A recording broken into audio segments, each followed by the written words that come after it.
Entonces,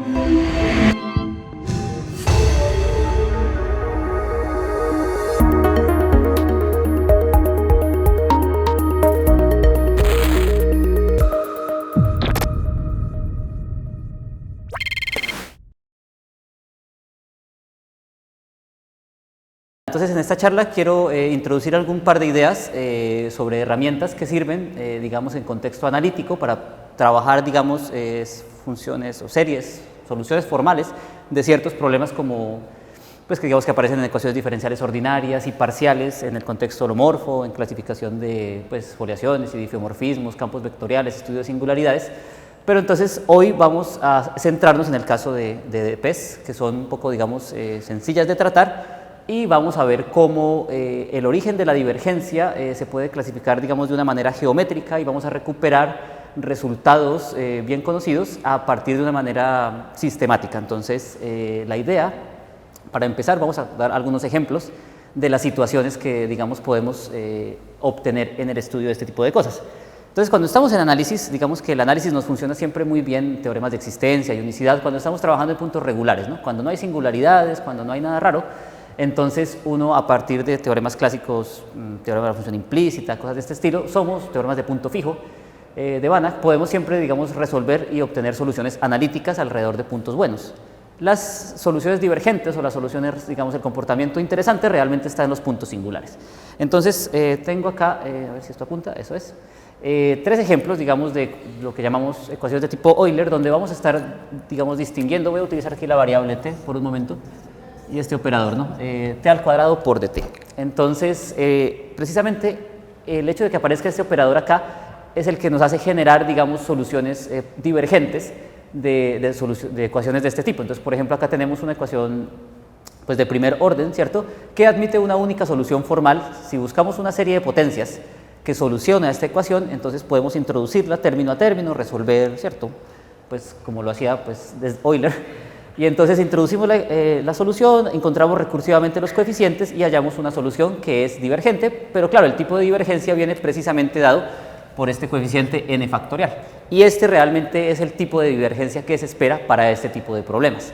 Ahora, genéricamente tenemos divergencia. Puede pasar, como lo tenemos en la segunda ecuación, que tú resuelves y pues obtienes una solución analítica, una que sí converge.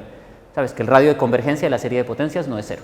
Pero digamos que esto es una cosa aislada. Realmente el fenómeno, digamos, genérico es que se encuentre divergencia.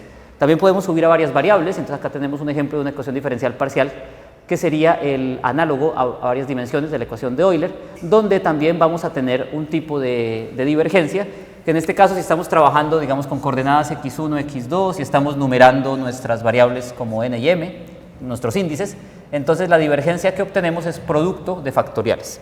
Es un poco la idea de lo que está pasando acá. Claro, entonces el lugar singular es precisamente cuando x es igual a 0, lo que llamamos una singularidad irregular. También este tipo de problemas aparece cuando hacemos perturbaciones de este tipo de ecuaciones. Entonces, si hacemos perturbaciones singulares, ¿a qué hacemos referencia con una perturbación singular? Pues tenemos un parámetro epsilon extra aquí, que claro, ¿qué pasa? Cuando epsilon tiende a 0, la parte diferencial de la ecuación desaparece, y ahora lo que tendríamos es una ecuación en implícitas, y digamos, entonces tenemos dos tipos de singularidades, bien en el parámetro singular o bien en la singularidad irregular, donde aparece de nuevo este operador.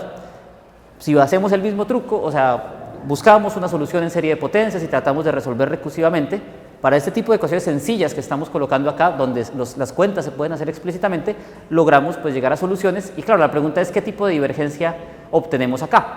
Y entonces precisamente lo que tenemos ahora es, de nuevo, aparece el factorial, pero entonces ahora en la variable x por epsilon, lo que vamos a llamar, digamos, una divergencia en el monomio. Entonces lo que va a aparecer acá es una cosa intermedia entre estas dos, y lo que vamos a esperar ahora es que el tipo de divergencia que obtenemos es el mínimo entre los dos factoriales que aquí aparece. Eso va a ser más o menos equivalente a decir que es divergente en el monomio. Pero entonces realmente esta es la variable buena en la que la divergencia se hace evidente.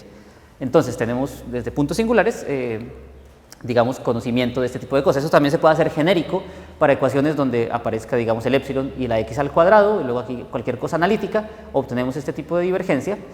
Pero pues también aparecen otros contextos, por ejemplo en confluencia de singularidades, si lo que hacemos es perturbar ahora el x a la k más 1 con, digamos, para epsilon diferente de 0, lo que tenemos es esto se anula en K, en K singularidades, K más 1 singularidades distintas, pero cuando epsilon tiende a 0, todas ellas confluyen al origen. Y en este caso también tenemos un tipo de divergencia, digamos, parametrizada como antes por el producto de dos factoriales. Entonces lo que estamos viendo simplemente son varios ejemplos de situaciones donde este tipo de divergencia aparece naturalmente. Si subimos a más variables y podemos trabajar ecuaciones diferenciales parciales donde este fenómeno se evidencia. Entonces, por ejemplo, si consideramos este operador de tipo Euler, ¿cierto? Como tipo radial, digamos, donde las lambdas son constantes y tenemos estos XJ, y consideramos, por ejemplo, una ecuación de antes, como la de antes, con cruzamientos normales, ¿esto qué significa? Que el lugar singular de la ecuación ahora es prácticamente todos los ejes coordenados, ¿no? Entonces, creo que puedo pasar por acá. Entonces, digamos, si tenemos varias variables, pues nuestro punto singular, que sería el origen, ¿cierto? Entonces, en cada una de las direcciones especiales, pues tenemos en cada uno de estos planos, cuando las variables son 0, pues la naturaleza de la ecuación cambia de ser diferencial a ser implícita. Y digamos que eso nos va a generar también divergencia de tipo factorial, donde también aparecen cosas divergentes. Solo como por dar un ejemplo, por ejemplo, cuando tenemos un diffeomorfismo en dimensión 1, ¿cierto? Tenemos una función analítica que tiene un punto fijo en el origen, y que empieza en un exponente p más 1 en el segundo término en su expansión de Taylor. Entonces uno puede encajar esto, verlo como el flujo de un campo vectorial de manera única, al ser tangente a la identidad, y ese flujo, digamos, se puede dar por lo que se llama la serie de Lie asociada a cierto campo vectorial. Este campo vectorial que resulta aparecer acá es formal, no es convergente, y precisamente la divergencia viene determinada de nuevo por una potencia del factorial. ¿Listo? O sea que cuando p es igual a 2, obtenemos precisamente n factorial. Entonces, en este tipo de problemas dinámicos es natural encontrarnos con cosas divergentes.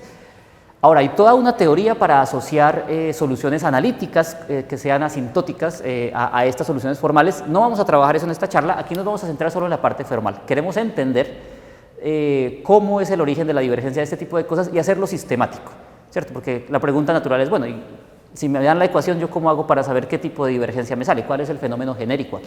¿Listo? Entonces, ¿cómo vamos a medir esa divergencia?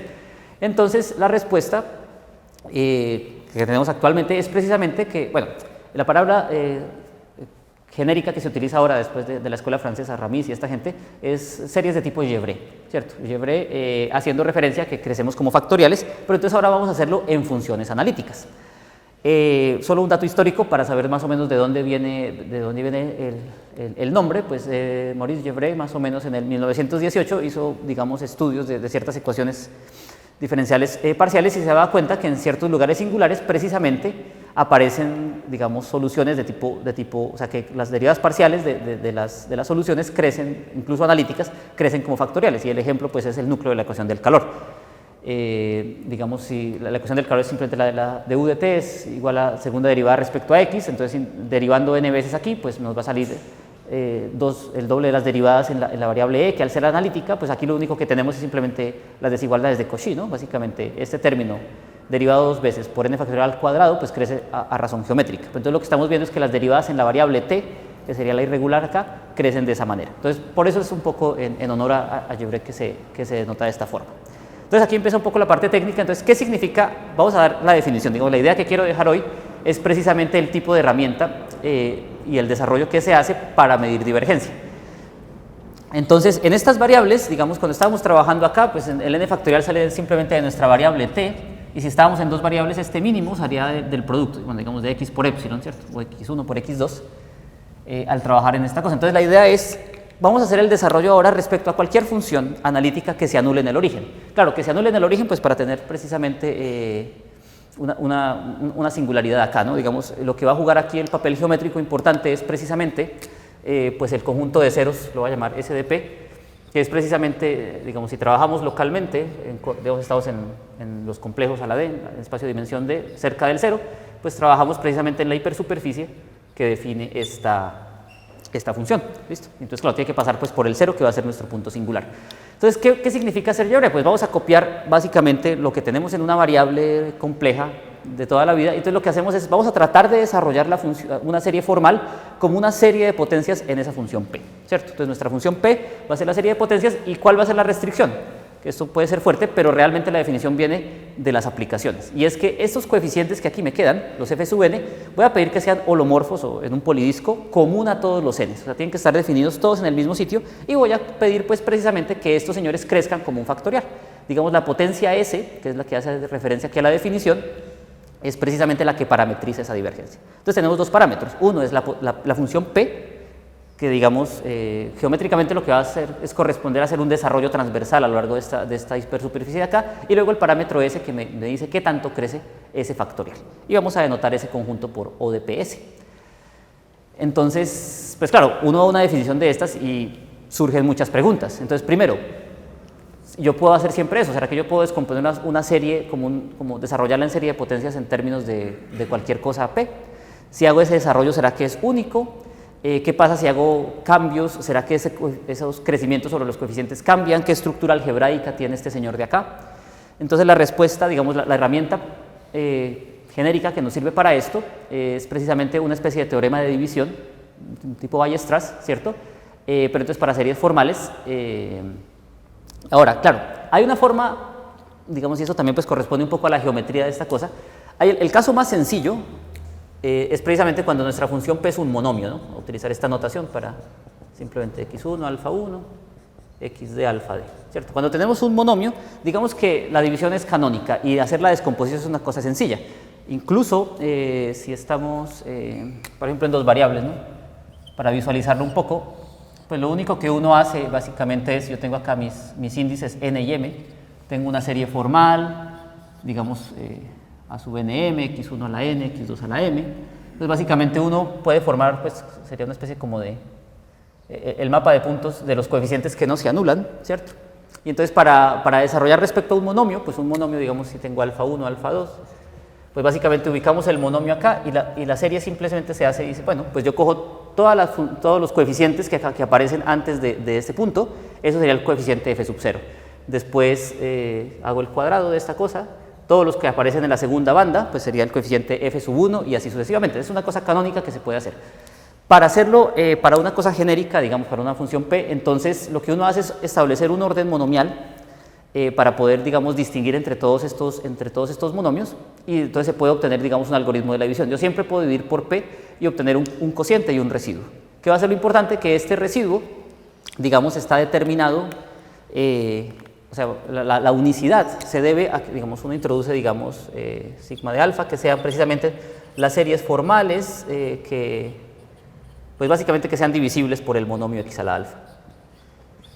Básicamente que sean divisibles, ¿no? Por esta cosa de acá. Eso quiere decir que cuando yo hago este mapa de puntos, todos aparecen por encima de esta cosa, ¿no? Entonces, al sugerir eso, este valorcito que aparece acá, este eta de P, es exactamente el mínimo, es la valoración, digamos, de P respecto a este orden, ¿no?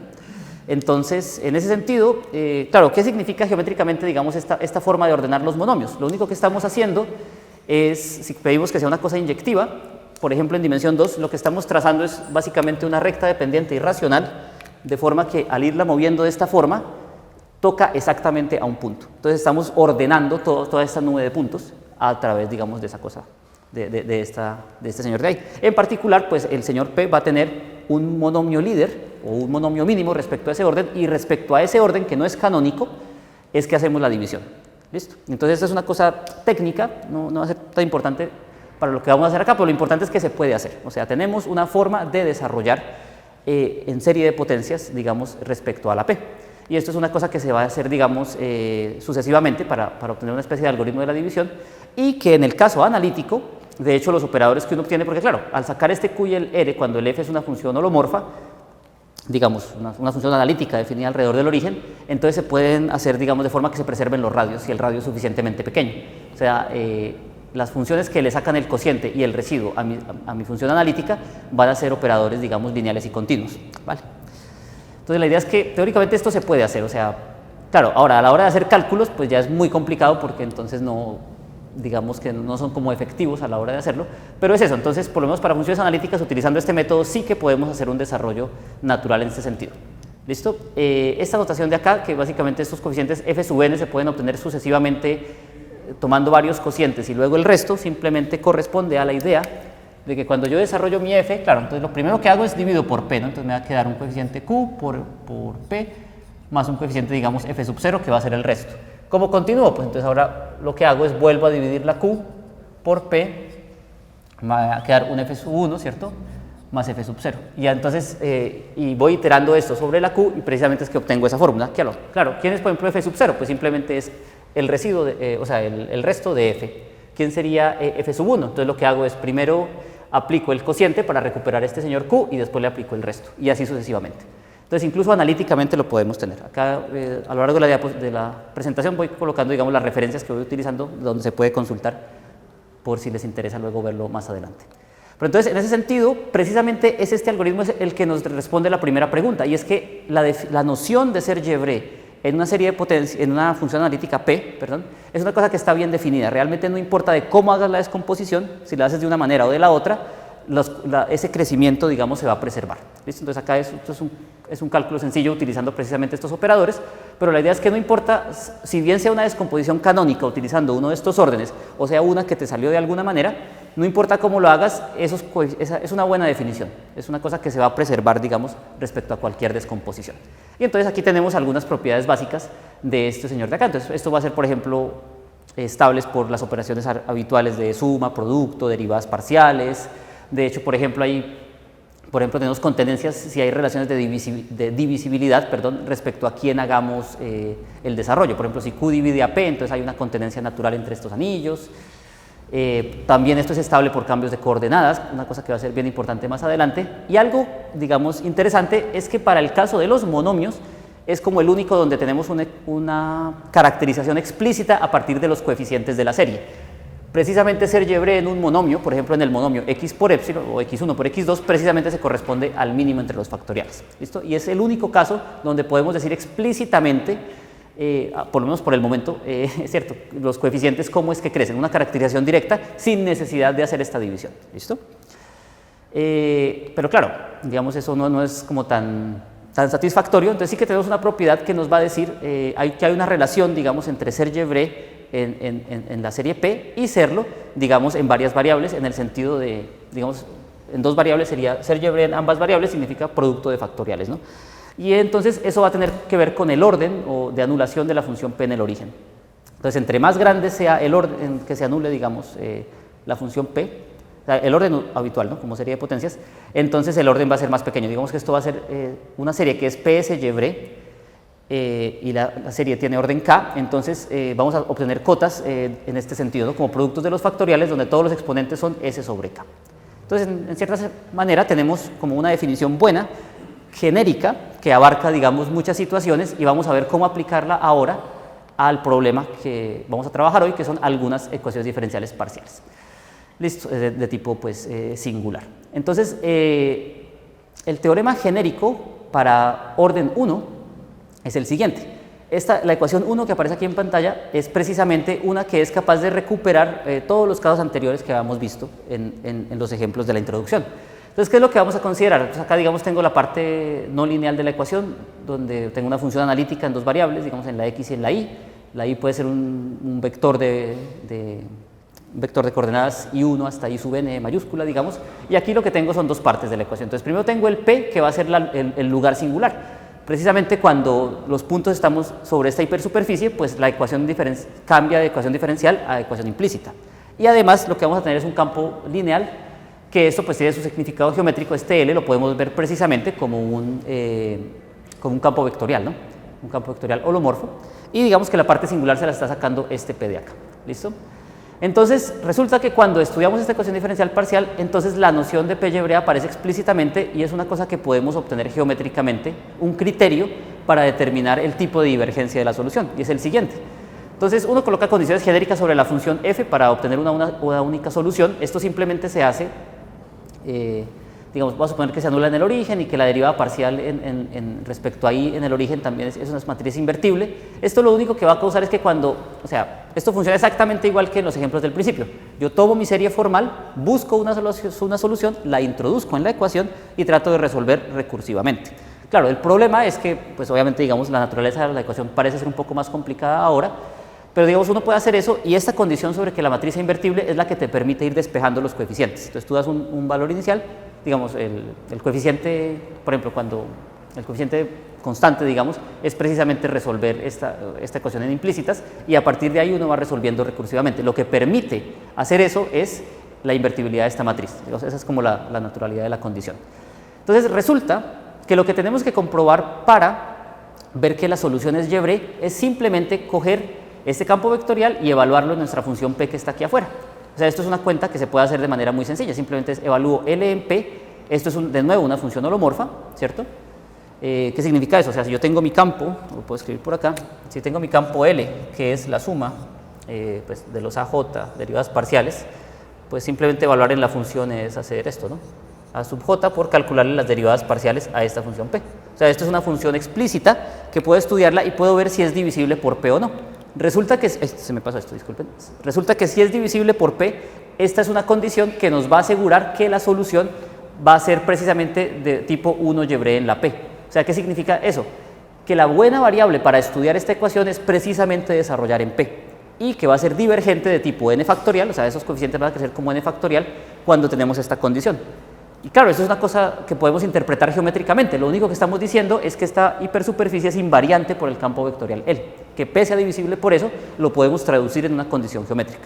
Entonces aquí digamos como que se juntan dos corrientes, ¿no? Porque primero pues la teoría de ecuaciones diferenciales parciales usual falla en estos puntos singulares, porque no, pues digamos aquí no podemos aplicar teoremas de punto fijo ni cosas de ese estilo, pero entonces sí podemos dar información extra sobre esa solución formal a través, digamos, de una condición natural geométrica.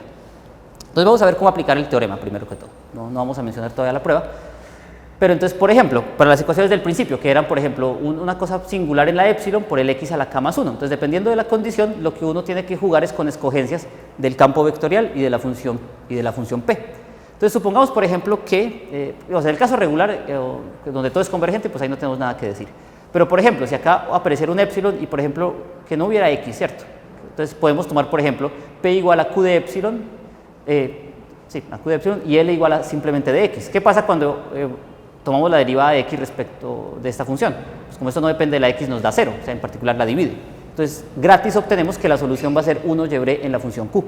Por ejemplo, si Q fuera epsilon, simplemente pues tenemos que esto diverge, o sea, que la variable epsilon sería el origen de la divergencia de estas soluciones.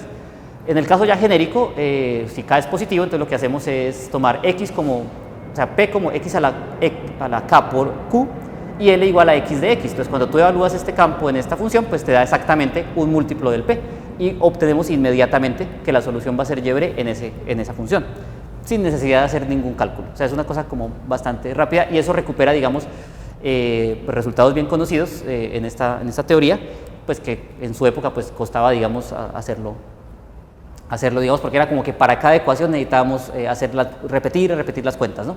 Aquí lo que hacemos es básicamente generalizarlo en una sola situación, digamos.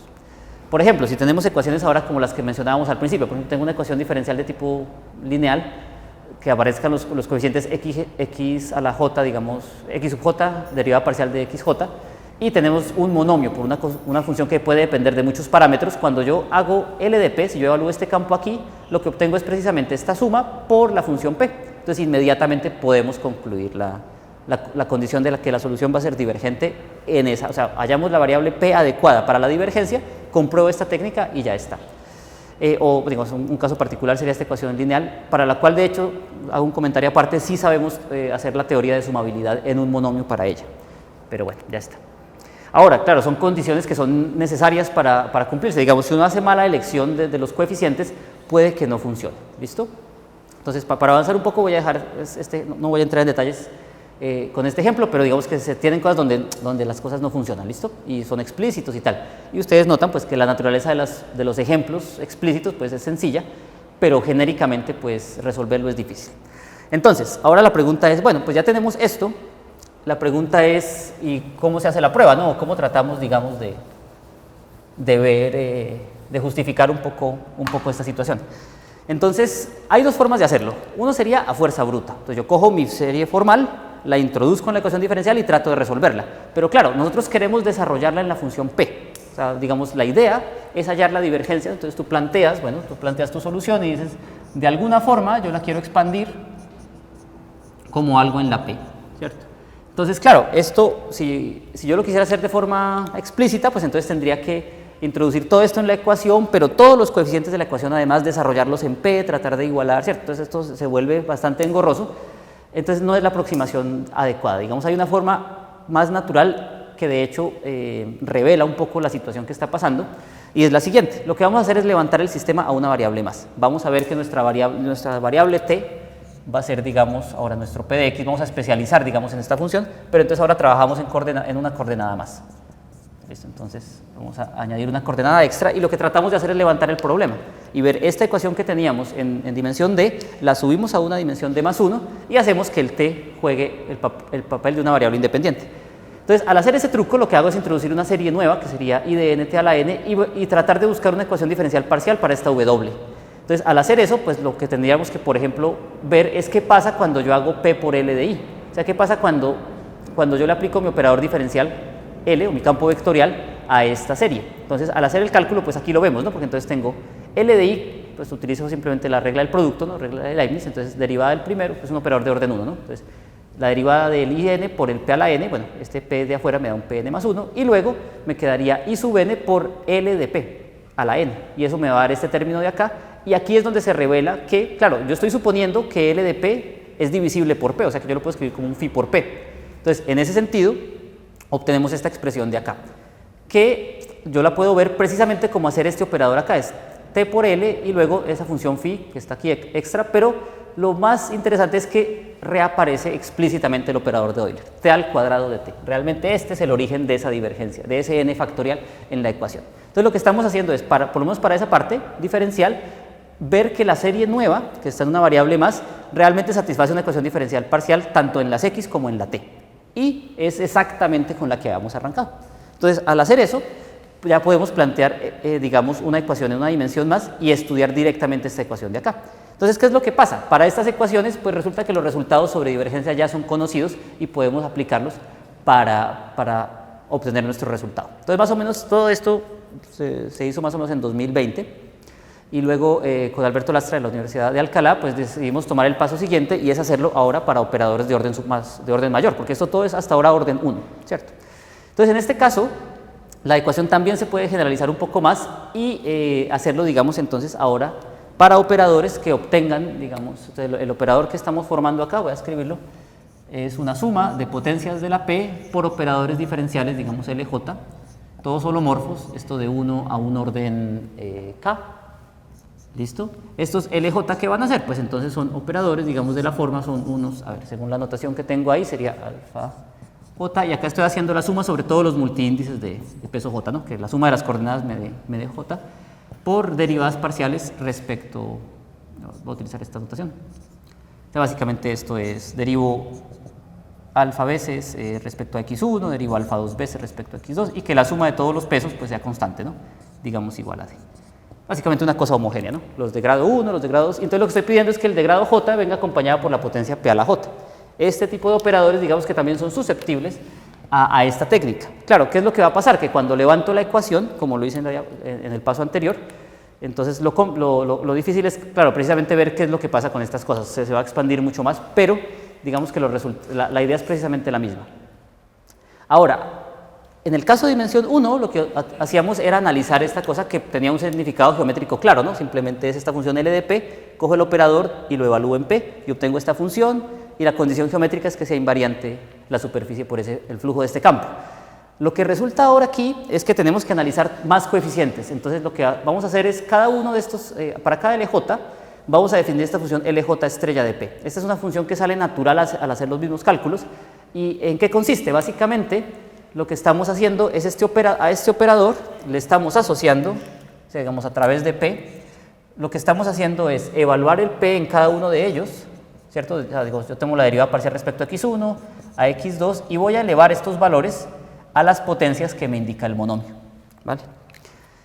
Y lo que el teorema lo que va a pedir es que ahora P sea que divida a todas estas funciones que aparecen acá. En este sentido, claro, ya no tengo una interpretación geométrica tan clara para esto, ¿no?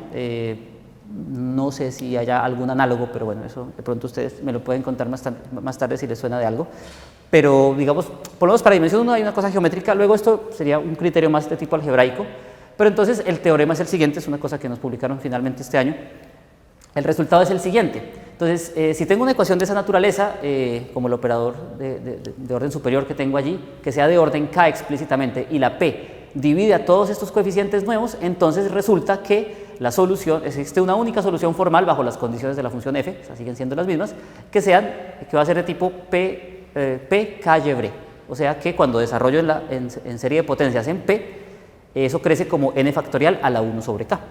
Entonces tenemos un resultado genérico para varias variables para sistemas de orden superior que en particular para dimensión 1 recupera muchas de las cosas que sabemos genéricas y es como realmente el primer resultado de esta naturaleza tan general, ¿no? Porque la función p puede ser cualquier cosa. Entonces una cosa, digamos, aquí en esta técnica de subir, ¿cierto? En vez de tener esta serie acá y subir a una cosa en una variable más, pues nos surge una pregunta también de tipo pues como filosófico, ¿no? Y es, bueno, realmente qué es lo que está pasando con este tipo de soluciones, y es realmente lo que decía Euler, ¿no? Estas son soluciones naturales, son series de potencias naturales en el sentido de que son soluciones de problemas analíticos y su origen, digamos, está ahí, ¿no? Porque claro, tú dices, bueno, yo quiero expandirla de alguna forma y yo no sé estos coeficientes qué son.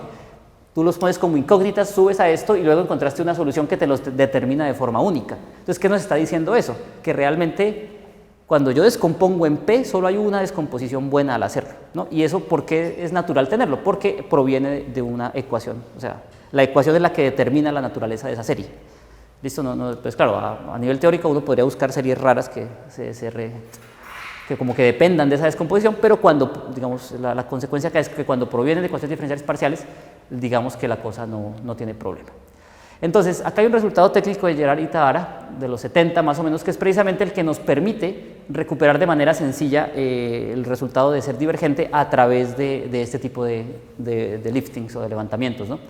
La técnica está basada en polígonos de Newton. La idea es que digamos, a ciertos monomios y operadores asociamos unos valores que corresponden a pendientes adecuadas en un mapa de puntos de esta naturaleza, y a partir de ahí digamos que nos van a salir el orden Yebré al desarrollarlo en la T. Lo que está de fondo es, vale, tú tienes una variable T que es donde desarrollas, luego tienes los parámetros X, y claro, estos señores, como aquí la ecuación digamos que tiene, aquí no voy a entrar en muchos detalles técnicos, pero pues tú tienes tanto derivadas como en la T y en la X. Todas las derivadas en T se las estás colocando a un lado especial de la ecuación y luego todo lo de la X lo estás metiendo en este término de acá. Entonces, claro, cuando yo haga las cotas y trate de resolver recursivamente, sí que tengo que tener control no solo sobre los coeficientes, sino sobre sus derivadas parciales de varios órdenes, ¿no? Entonces, acá sin entrar en cosas técnicas, la pregunta es, bueno, ¿cómo diablos se puede hacer, no? ¿Cómo vamos de tiempo? Vale, bueno. Acá tengo un ejemplo explícito de cómo aplicar el teorema, ¿cierto? Digamos una cosa de orden 2, cuáles serían los operadores que uno escoge, precisamente la función P del monomio, y explícitamente se puede hacer y comprobar que precisamente las cotas que obtenemos en el teorema son óptimas, ¿listo? O sea, que genéricamente es lo que se obtiene. Y puede ser lo que pasaba al principio, ¿no? Que a lo mejor hay una ecuación que su solución es convergente o que el orden de divergencia es un poco menor, pero sí hay genéricamente, lo que pasa es que sí se alcanza el orden que hemos obtenido, ¿listo?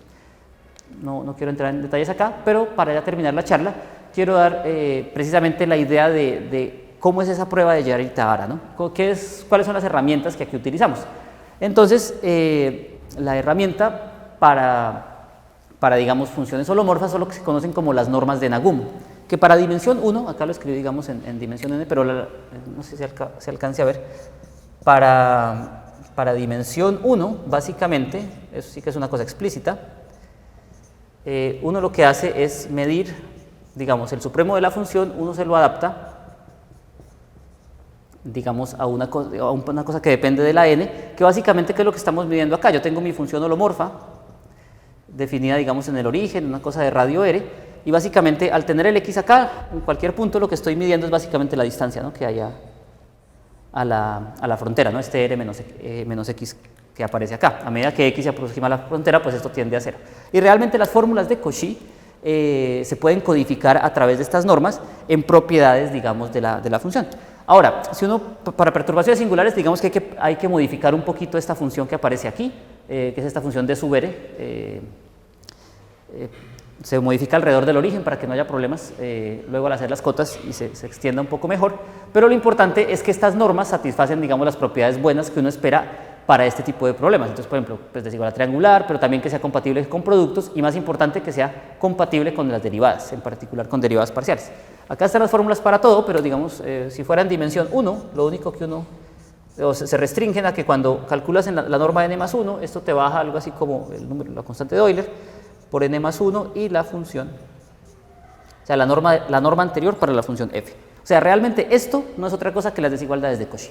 ¿Listo? O sea, como guardemos esa idea. O sea, las normas lo logran codificar. Estas normas aparecieron precisamente, Nagumo las define más o menos en 1942, precisamente estudiando ecuaciones diferenciales parciales de tipo Cauchy-Kovalevsky, para establecer pues, problemas, digamos, teoremas de existencia y unicidad. ¿Listo?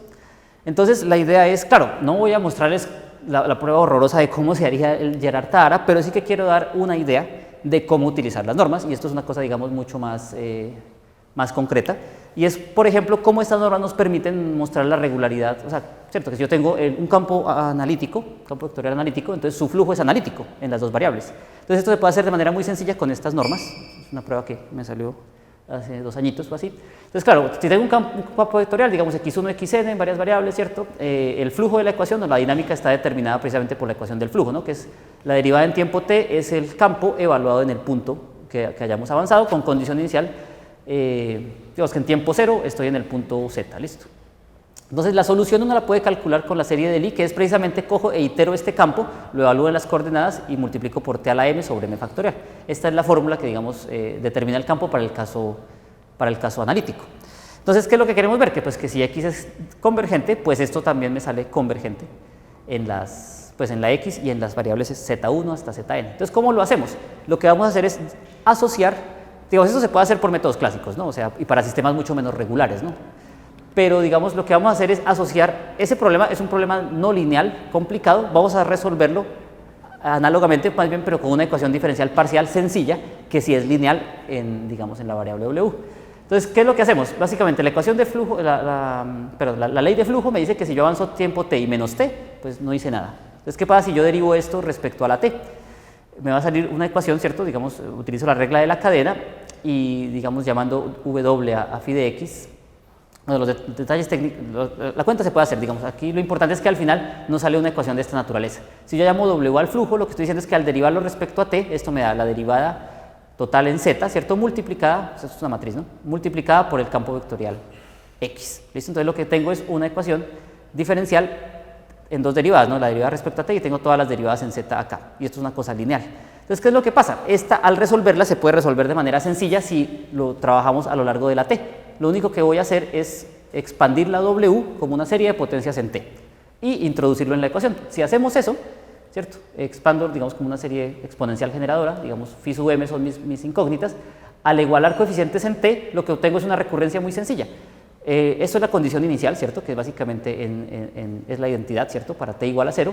Y luego, ¿cómo hallo el siguiente término? Es la derivada total de la anterior multiplicada por x. ¿Listo? Entonces, ¿cómo estudiamos esta recurrencia? Pues muy sencillo, simplemente utilizo la serie, pero ahora con las normas de Nagumo, y veo qué es lo que pasa acá. Entonces, claro, cuando yo calculo el siguiente término, el m más 1, entonces, claro, por propiedades del producto yo puedo puedo repartir la norma en 2. Y por la propiedad de la derivada, esta derivada la puedo quitar. Me va a salir básicamente, bueno, acá debería ser una m, perdón, se me fue aquí no, mentiras, no, el n es la dimensión, no, ahí está bien, o sea, el m más 1 que sale aquí, se me cancela con el factorial, me queda justo el término anterior, entonces lo que tengo es una recurrencia del tipo, un término es menos igual que una constante por el anterior, entonces si vamos resolviendo recursivamente, lo que me sale es que estos coeficientes crecen a razón geométrica. ¿Eso qué quiere decir? Pues que esta serie de acá es convergente y eso inmediatamente implica la convergencia de la de arriba. ¿Listo? Entonces, en ese sentido, tenemos una prueba sencillita utilizando estas herramientas, pues también un poco es para hacerles promoción, ¿no? Digamos, aquí, ¿no? Que sí que se pueden utilizar de manera efectiva. Pero entonces, este es un caso muy sencillo, la ecuación diferencial parcial, digamos que es una cosa lineal sencilla de trabajar. La idea es la misma cuando se hace el Gerard-Tahara o los resultados para las EDPs, digamos, de orden superior, que obviamente las cotas son mucho, digamos, las recurrencias, aquí la recurrencia es muy sencilla, ¿no? Solo es hacer esta multiplicación. En el caso genérico, pues es una cosa mucho más enrevesada, pero al final da igual porque la técnica es exactamente la misma. Uno utiliza estas propiedades y va a llegar a una cosa de pues con el factorial, a una cosa de este estilo. Entonces, nada, eso sería todo. Gracias por su atención.